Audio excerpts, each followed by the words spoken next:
Tai sveiki visi klajūnai. Padarykime antrąją apžvalgėlę šio CF Moto C-Force 1000 keturračio. Aš jau su juo pravažiavau lygiai 1000 km, kaip sutapo, tikrai nespecialiai, bet šiuo metu pas mus rodo 1000 km.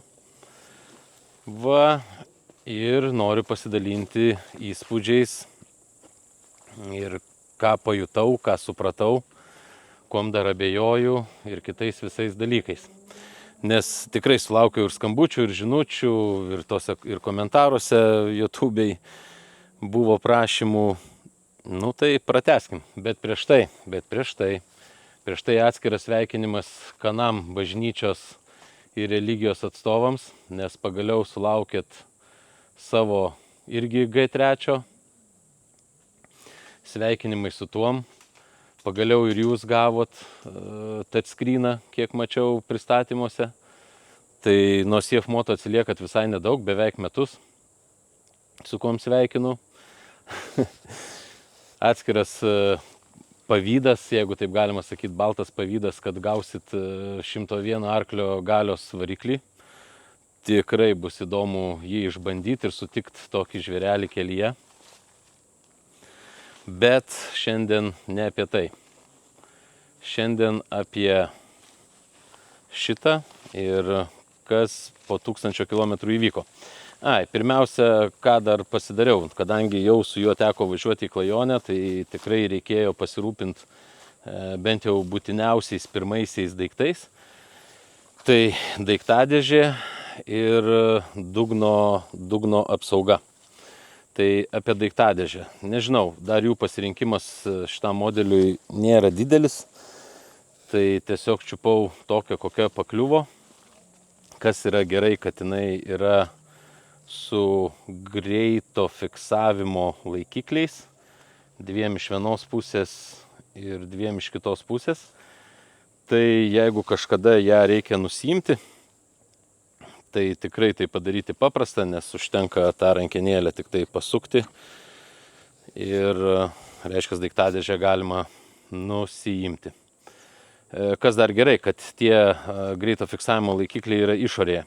Nes pavyzdžiui, Overlando daiktadėžę prieš tai turėjau ant senesniojo keturračio, tai tie laikikliai būdavo daiktadėžės viduje. Ir norint juos pritvirtinti tą keptuvę, turėdavai išsilaužti technologinės skylutes, būtent pagal modelį, reiškia, ir jeigu ant kito modelio norėtum dėti, jau tos technologinės skylutės netikdavo. Ir tai dugnas būdavo nelygus, nes tie laikikliai būdavo išsikišę. Dabargi mes šitoj daiktadėžiai dugną turim visiškai lygų, be jokių įsikišimų, o šitie laikikliai yra išorėje. Nu ir iš išorės turbūt patogiau prieiti nuimant ir uždedant. Ar tą daiktadėžę dažnai tenka nuimti ir uždėti? Turbūt, kad ne, ypač man, užsiemant turizmu. Bet, ką žinau, aš tai žiūriu kaip į privalumą. Toliau, kas yra iš aksesuarų, tai yra ta vadinama pastiprinta dugno apsauga.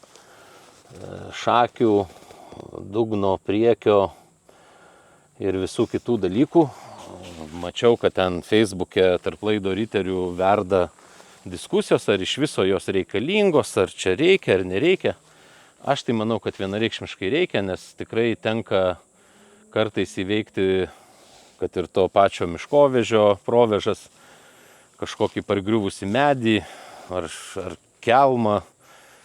Tai tikrai tas dugnas kenčia. Čia tikrai yra rėmo apsauga ir aš manau, kad jos reikia. Net ir turizme, jeigu važiuojant tik tai į turizmą, arba kaip aš irgi daugiausiai į turizmą važiuoju, tačiau šitos dugno apsaugos tikrai prireikia.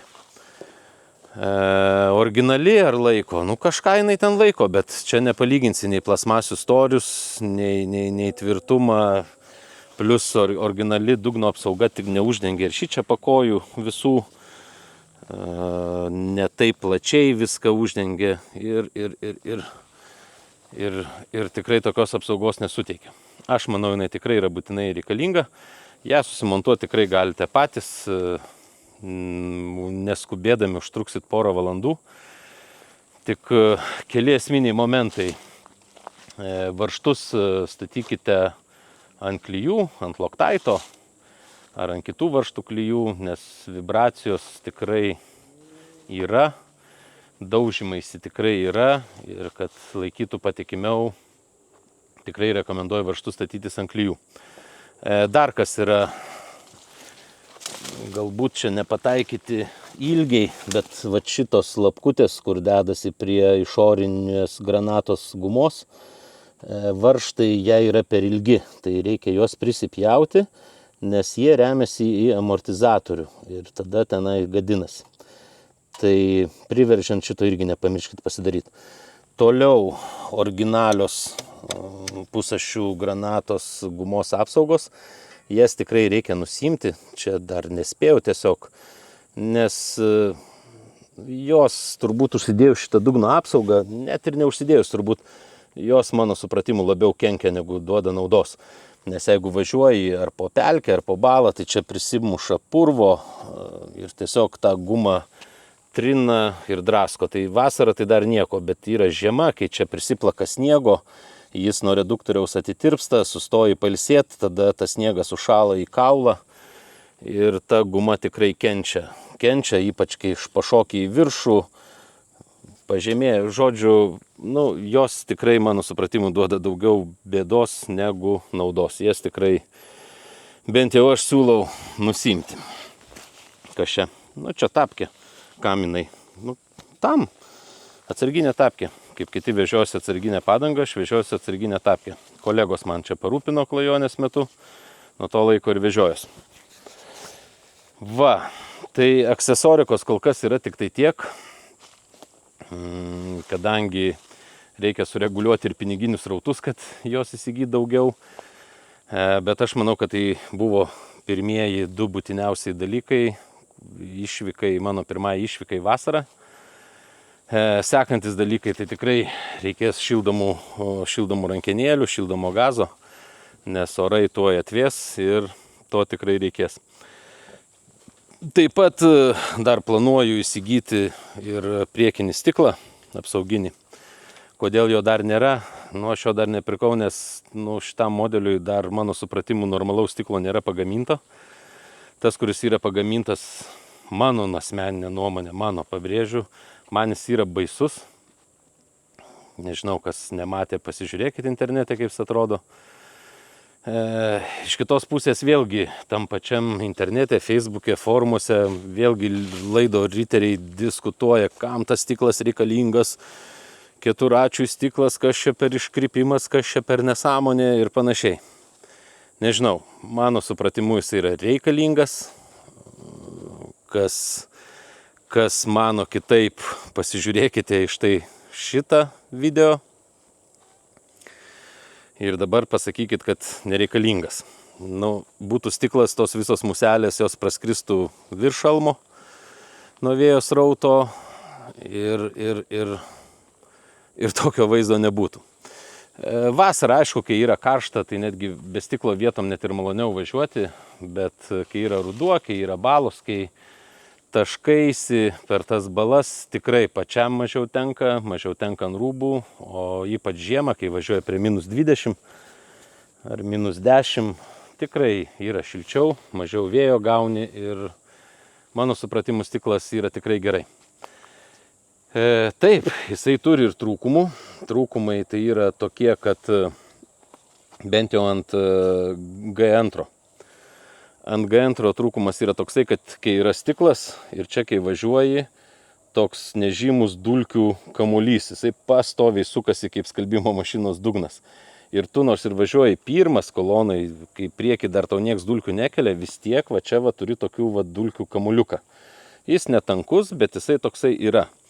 Tai nežinau, kaip su šituo bus, gal ir nebus, nes čia yra šonai pilnai dengti.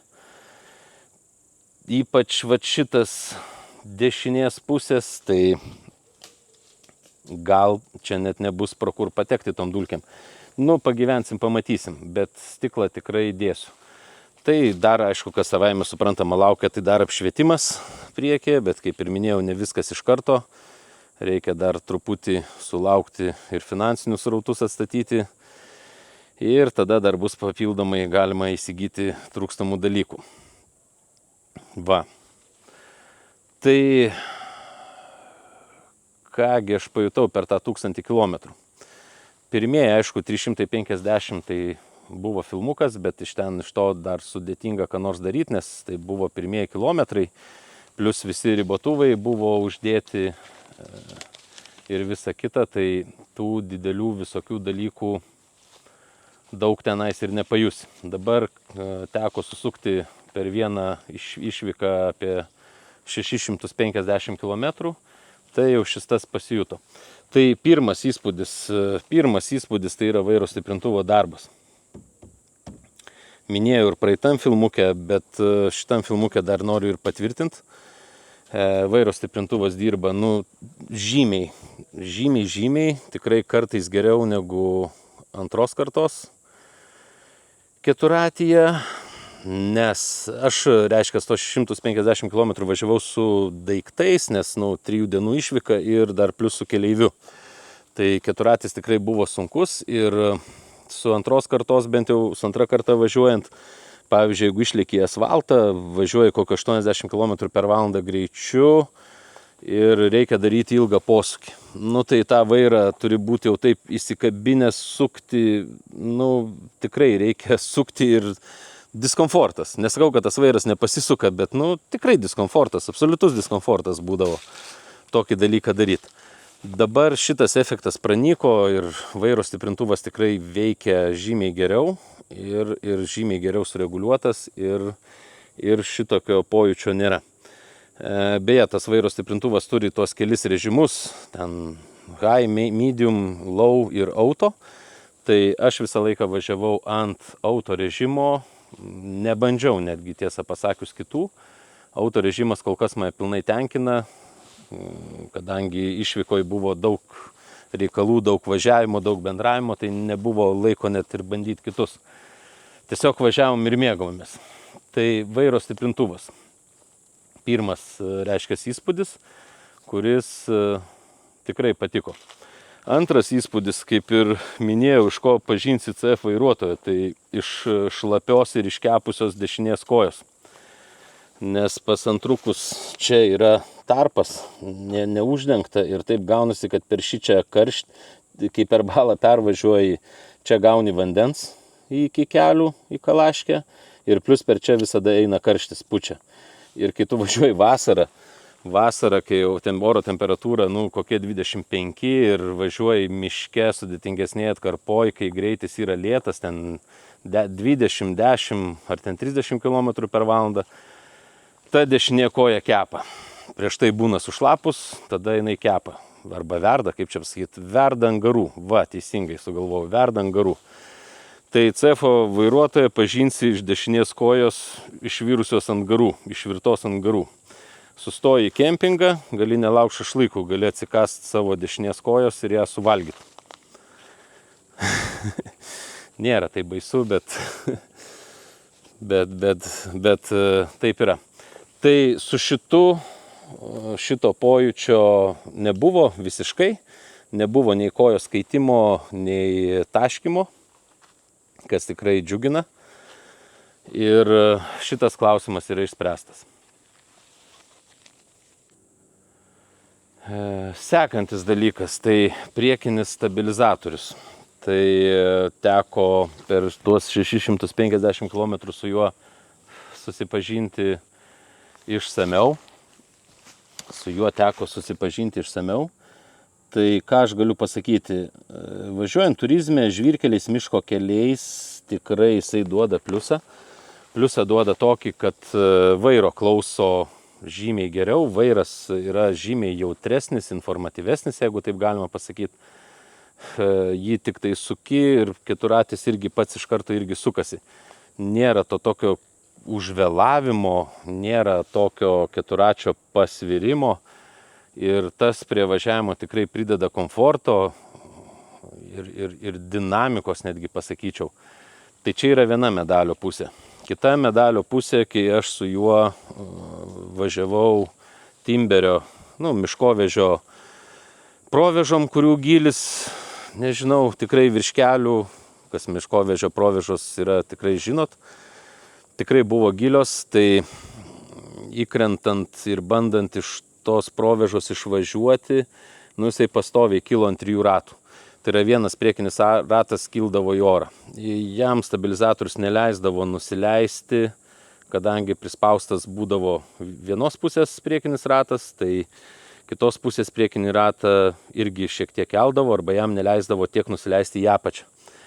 Tai su antros kartos keturračių tikrai ta ratų artikuliacija būdavo didesnė tokiose situacijose ir netgi pavykdavo labiau išvairuoti ir įsijungus vis 4 ratų pavarą, 4VD, tu lengvai, kaip sakyt, be didesnių pastangų išvažiuodavai. Čia, kadangi vieną ratą dažnai, netgi dažniau, dažniau negu su antros kartos keturračių lyginant, turėdavau ore, tai įsijungus 4VD, tiesiog tas priekinis vienas ratas, kuris ore, jisai tiesiog sukdavosi, kitas stovi vietoje. Vadinasi, tu dar turėdavai papildomai sublokuoti ir priekinį tiltą, kad jau visais kietai blokuotais diferencialais tada tu išvažiuodavai. Bet, tada kai išvažiuoji, tada jau paskui vairavimas sudėtingas, nenori sustot, nori dabaigti tą sunkesnę atkarpą nesustodamas, kad vėl neužklimtum. Realiai su antros kartos keturračių užtekdavo susiblokuoti centrinį diferencialą arba kitaip sakant įsijungti 4VD ir su priekiniu laisvų diferencialų tikrai pravažumas būdavo didesnis va tokiose situacijose. Čia sakau, kad teko netgi blokuoti ir priekinį reduktorių, kad galėtum toliau išvažiuoti. Tai čia yra kita medalio pusė to stabilizatoriaus.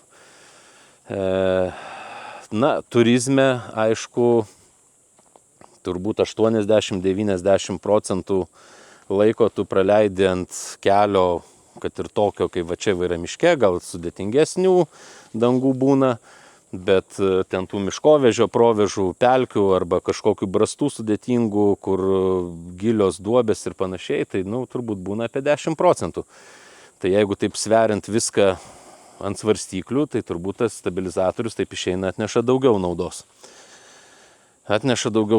Tai kaip ir minėjau, aš jį dar pabandysiu atsijungti ir taip pavažiuoti, pasižiūrėti.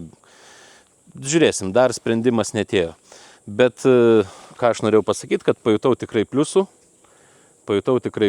bet kaip ir pirmam filmukė sakiau, kad turbūt įvažiavus į sudėtingą atkarpą, jo pliusai patampa minusais. Nežinau, pas kanamus, kiek žiūrėjau, irgi tas priekinis stabilizatorius yra, kodėl jie apie tai tyli, nes kanamas taigi yra, kaip sakyt, pats geriausias keturratis, kuris nei klimsta, nei skęsta, nei genda, nei... Žodžiu, supratot, kame replės. Bet ten apie tai atsiliepimų kažkaip nesu užmatęs. Nežinau. Bus matyt. Toliau sekantis dalykai, be ko neįmanomas turizmas arba klajonės, tai yra turbūt navigacijos. Tai savaime suprantama, aš čia naudoju 2.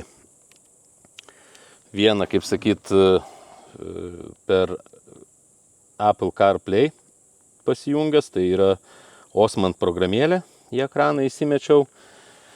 Ir kaip visada, legendinis Garminas ir Montana 700.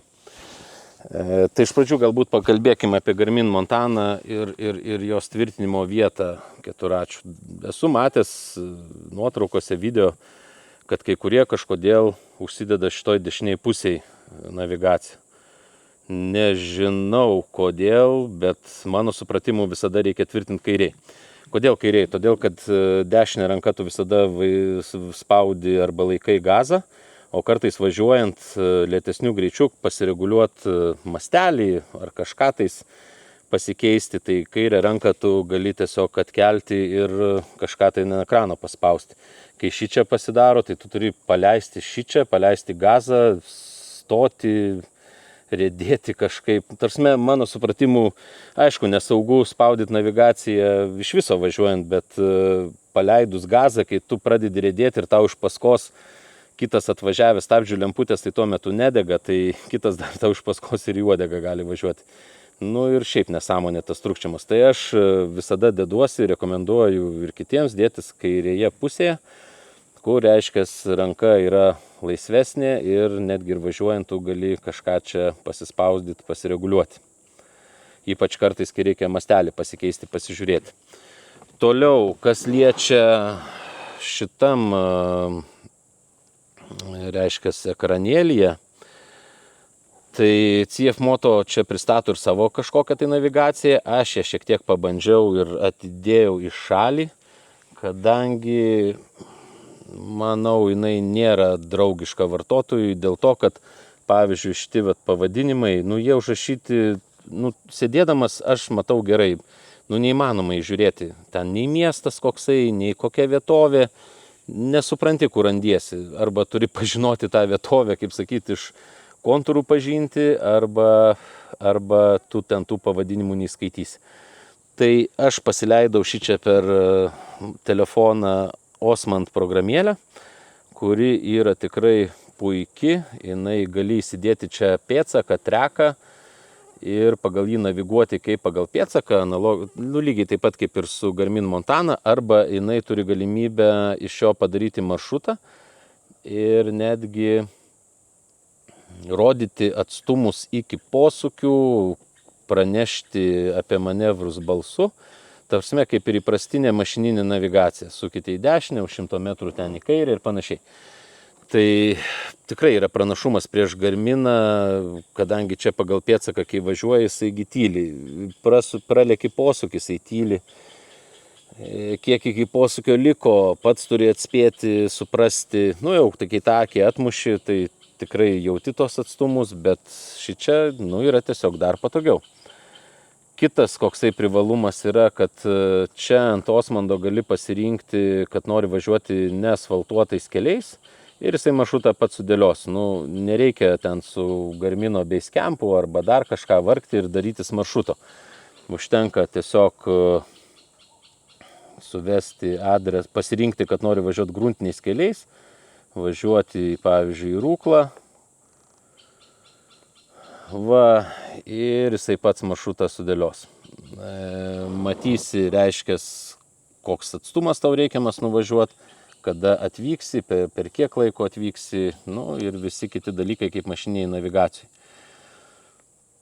Tas tikrai yra gerai. Koks yra trūkumas? Tai trūkumas yra toksai, kad kai tu važiuoji, tada telefoną aš laikau kišenėje arba daiktadėžiai. Ir kai jau įvažiuoji tikrai į gūdų mišką, kartais matyt GPS signalas būna silpnas ir pradeda nebetiksliai rodyti. Rodo, kad važiuoji šalia kelio, nors važiuoji keliu, arba artėjai prie posūkio, jisai dar už 100 metrų, o iš tikrųjų jisai jau čia pat pašoniai ir tu net nespėjai pravažiuoti, įsukti tai yra. Bet kartais tas signalo susilpnėjimas duoda savo neigiamą efektą. Bet čia yra spręstinas klausimas, turbūt telefoną reikės kažkur čia prisitvirtinti, kad jisai matytų gerai tos palydovus ir panašiai. Toliau važiuojant aš, reiškia, parodysiu, kaip važiuojant veikia šitą navigaciją. Tai aš ją atnaudoju visus tos 650 km, pasidariau, aišku, su Garminu Basecampu pėdsaką. Tą pėdsaką įsikėliau ir pagal tą pėdsaką maršrutu navigavau. Tai šiaip navigacija tikrai palengvina negu važiuoti vien pagal Garminą. Nes į Garminą, kai važiuojant, kaip ir minėjau, tikrai labai dažnai turi akis nuleisti ir pasižiūrėti, kada tas posūkis artėja ar neartėja.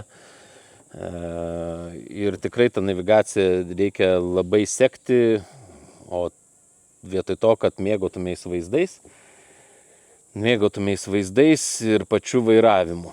Tai su čia to reikia daryti žymiai mažiau, nes tu visų pirma matai atstumą metrais, kilometrais iki artimiausio manevro, plus jinai kalba.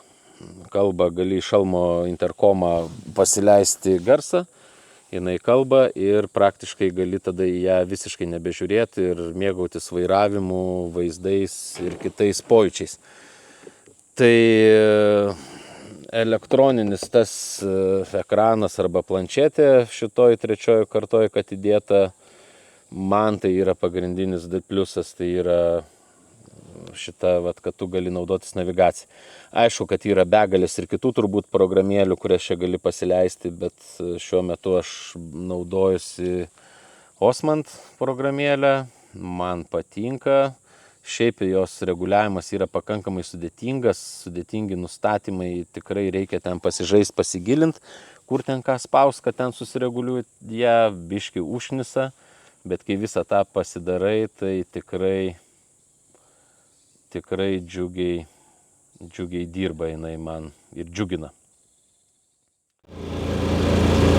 Dabar šiek tiek noriu parodyti, kaip ta programėlė ir navigacija veikia važiuojant. Tai mastelis reguliuojasi priklausomai nuo greičio, rodo visus atstumus iki artimiausio manevro, iki posūkio į dešinę, į kairę liko 1 kilometras ir davus greičio mastelis netgi pasikeis. Ta ir pabandom padaryti.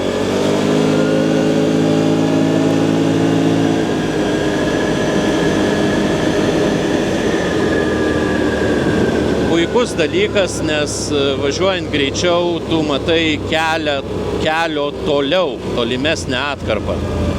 Matai artėjantį manevrą, artėjančią sankryžą ir kitus dalykus. Su Montana, kai tu važiuoji, tai tu realiai turi vienodą mastelį ir orientacijos mažiau. Nu ir kas be ko, kad svarbiausia, kad tau rodo manevrą, kad bus posūkis į kairę ir tai dar gali pranešti balsu. Nu čia yra svarbiausias dalykas. Tai dabar yra klausimas, kodėl visgi pas mane 2 navigacijos. 2 navigacijos visada yra patogiau, ypač kai tu vedi koloną ir atsiradus tupikui, ten privati valda ar šlagbaumas kažkoks, tai po navigacija ir nežino, tu tiesiog gali greičiau surasti apvažiavimo kelią. Plus aš visada mėgstu ant antros navigacijos šiek tiek žemėlapį sumažintą pasidaryti, kad apskritai matyt lokaciją, kur tu esi, kur tu artėjai prie kokio miesto ir netgi matyti didžiąją maršruto dalį, kur tu esi pasižymėjęs lankytinas vietas ir tiesiog orientuojasi, matai, kiek iki jos dar liko. Tai 2 navigacijos visada yra gerai. O čia yra pasaka šitame ekrane naudotis programėlėmis.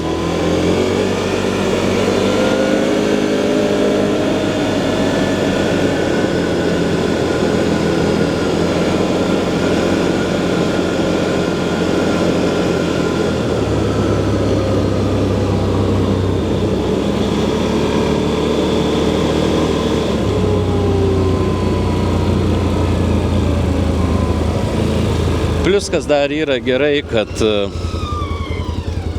Osmandas turi tą vadinamą turizmo sluoksnį, kur yra sužymėtos lankytinos vietos, įdomesni objektai ir kartais jau kai tu tingi pasidaryti maršrutą, tiesiog gali paspausti, kad noriu aplankyti tą ir tą vietą, pasirinkti, kad maršrutą padarytų neasfaltuotais keliais ir tiesiog važiuoji. Aišku, kai tu maršrutą daraisi pats, kad ir Garmin Basecampą, tu labiau pasidomi, pro kurias vietas nori pravažiuoti ir tu tą maršrutą pasidarai pro jas. Tai, tie maršrutai dažnai būna įdomesni, negu čia automatiškai yra paskaičiuoti. Bet kartais tinka ir taip. O toliau čia, kaip ir visose mašinose, gali pasirinkti Waze'ą, Google Mapsus, jeigu tau patinka, gali matyti viską, ką tik tais nori. kol kas tiek tos apžvalgėlės. Naujienos, nauji dalykai tikrai džiugina ir džiugu, kad ir kanamai pagaliau šitą galimybę turės. Haha. Iki pasimatymo kelyje. Tiek atsiliepimų apie tuos pirmosius 1000 kilometrų, iš kurių koviniai 650, jeigu taip galima įsireikšti. O ką, toliau eina laikas, ateina ruduo, tai keturračių sezonas, matyt, tų klajonių nusimato dar daugiau su šita transporto priemonė. Na ir žiūrėsim dar, krausim toliau aksesoriką, naudosim ir jeigu bus įdomu, galėsiu savo atsiliepimus papasakot. Tai iki gerų klajonių ir susimatysim kelyje.